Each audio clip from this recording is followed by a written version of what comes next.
Hello all, Shadwell here, ready to talk about the next film in my collection, Back to the Future Part 3 from 1990. It's the third and final film in Back to the Future, The Ultimate Collection, is directed by Robert Zemeckis, and stars Michael J. Fox and Christopher Lloyd. Like I said in the last review, the third film in the trilogy is my favorite, which if you told young Shadwell that, he would have told you that's impossible because westerns are all stupid. I guess that in the last 25 or 30 years I've seen some westerns that changed my opinion.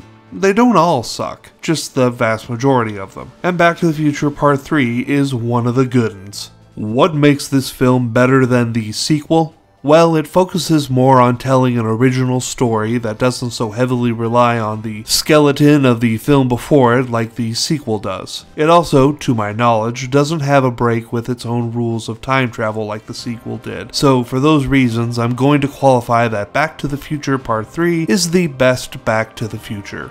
Now I'd like to take a moment to thank Thomas F. Wilson for the work he did in all three films as the generational villains Biff, Griff, and Buford Mad Dog Tannen. He did a hell of a fun job playing these roles through the 4 different time periods of the Back to the Future trilogy, and I don't think he gets enough credit for it. Plus, he's featured pretty heavily as the villain in Back to the Future The Ride too, so good on him.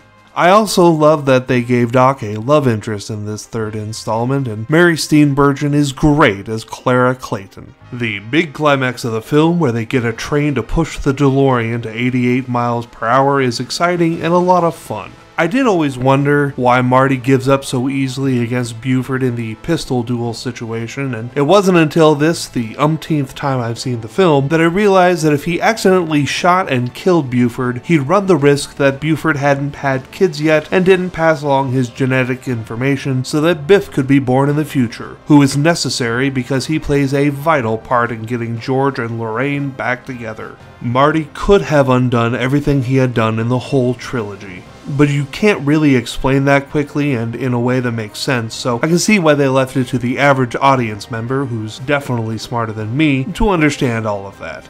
I'm going to give Back to the Future Part 3 an A, and tomorrow I'm going to move on to the first full-length film from Sir Peter Jackson, Bad Taste. Does the title fit the movie? Find out tomorrow. See y'all then.